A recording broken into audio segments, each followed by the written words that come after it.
बाकी लगन रे के नाम कर दियो।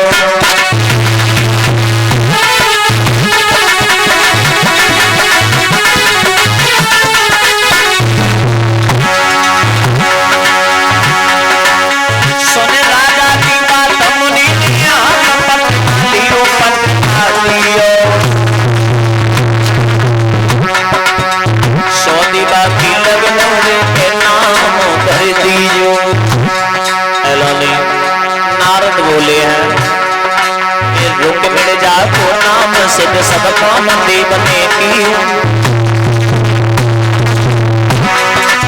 रुक मिल जा को नाम सिद्ध सब काम देवने की देवने की देवने की राजा की। श्री कृष्ण के साथ वचन कह दीजो। श्री कृष्ण के साथ वचन कह दीजो।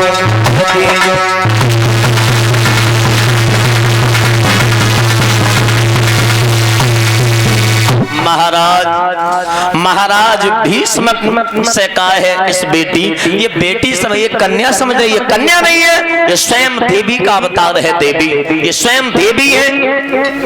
इनका नाम है रुक्मिणी। और आपको ज्ञान होगा द्वारकाधीश भगवान कन्हैया के साथ में इनका योग बनना है शादी का। और हम ये नहीं कह रहे कि द्वारकाधीश कन्हैया के साथ ही शादी करो, पर लेकिन योग बनना है, हमने वो बता दिया आपको। जो इतने शब्द सुने हैं महाराज भीष्मक ने गद्दी से उछले गए। और गद्दी से जैसे ही उछले हैं, याद रखना मेरे भक्त श्रोताओं, नारद के चरणों में गिर गए। नारद के चरणों को पकड़ लिया, जवाब दिया नारद महाराज प्रभु अरे छाई गई।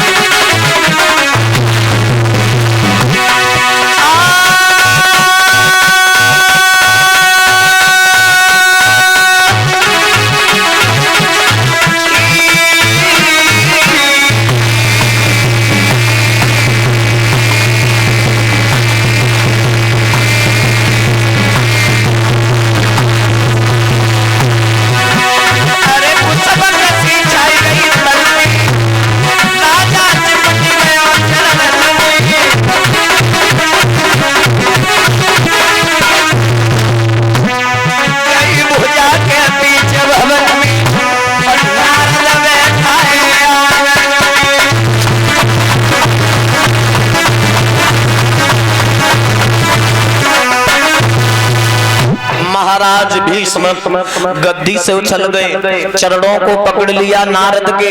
जवाब दिया नारद, क्या हकीकत में हमारे आंगन में, क्या हमारे आंगन में हकीकत में द्वारकाधीश भगवान कन्हैया दामाद बन के आएंगे? जवाब दिया बिल्कुल आएंगे, आएंगे। जवाब दिया बिल्कुल आएंगे।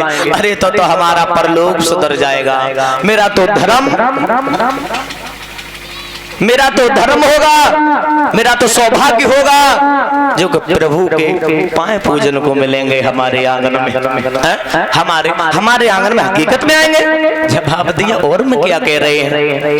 अब शादी आपके ऊपर है, करनी है या नहीं करनी वो आप तय कर सकती हैं। जवाब दिया तय नहीं, बिल्कुल पक्की है, आज से ही शादी होगी तो हम उन्हीं द्वारकाधीश कन्हैया के साथ ही करेंगे। नारद वहां से चले आए। और नारद जैसे ही आए हैं वहां से धीरे धीरे रुक्मिणी निकस्यानी हुई और कितनी समझदार हो गई। इतनी लड़कियों के साथ में खेल खेलने के लिए गई तो कछ बिटियां बामे बैसी रहे जिनकी शादी हो गई हती, और कछ बिटियां ऐसी रहे जिनकी शादी नाए भई हती। तो जिनकी शादी हो गई हती वे अपने ससुराल की बातें कत्ती मही बोली बहन तो मालूम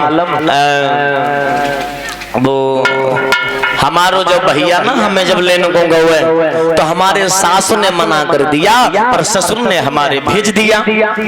दूसरी बोली बहन तो नहीं मालूम, जब हमारो बबला जब हमें लेने को गए है तब जेठ ने मना कर दिया पर मेरे ससुर ने भेज दिया। ससुर बहुत अच्छे हैं हमारे, ये ससुराल की बातें करते हुए बोली तो रुक्मिणी को ये बातें अच्छी नहीं लगी। जवाब दिया ये ससुराल की बातें, ये घर की बातें घर किया करो, यहाँ खेलने के लिए आए केवल खेल होगा, कोई काम नहीं होगा।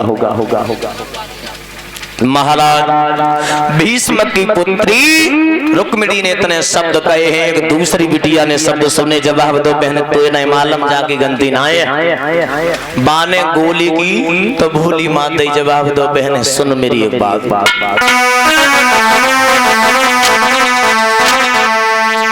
कि जो बबुला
जवाब दिया एक मेरी बात सुनो, अगर अच्छी बातें लग रही हो तो मेरे साथ रहो, तो क्यों रह रही हो, निकल जाओ।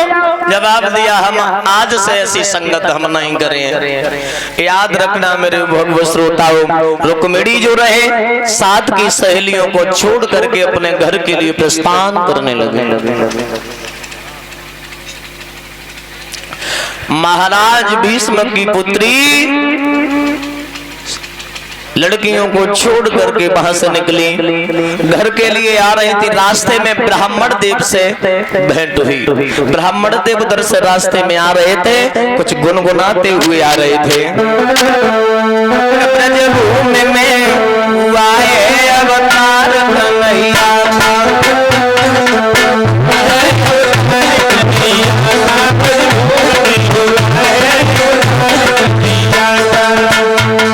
ब्राह्मण देव गुनगुनाते हुए चले आ रहे हैं। ब्रजभूमि में हुआ है अवतार कन्हैया का, अवतार कन्हैया का, अवतार कन्हैया का। सौभाग्य ने ज्योतिदार समरिया का, सौभाग्य ने होतीदार कन्हैया का, सौभाग्य ने होतीदार कन्हैया का। ब्रजभूमि में हुआ है अवतार कन्हैया का, सौभाग्य ने ज्योतिदार समरिया का, सौभाग्य ने होतीदार कन्हैया का, सौभाग्य ने होतीदार कन्हैया का। ब्राह्मण देव गुनगुनाते हुए चले आ रहे हैं। कब्रज भूमि में हुआ है अवतार कन्हैया का, और सौभाग्य है उन्हें जो दीदार समरिया का। गुनगुनाते हुए ब्राह्मण देव निकलते चले गए हैं, और ये परीक्षित जी के मामा जी और अजय यादव भैया की तरफ से बहुत सुंदर गर्दन में नोटों का हार प्रदान किया है। बहुत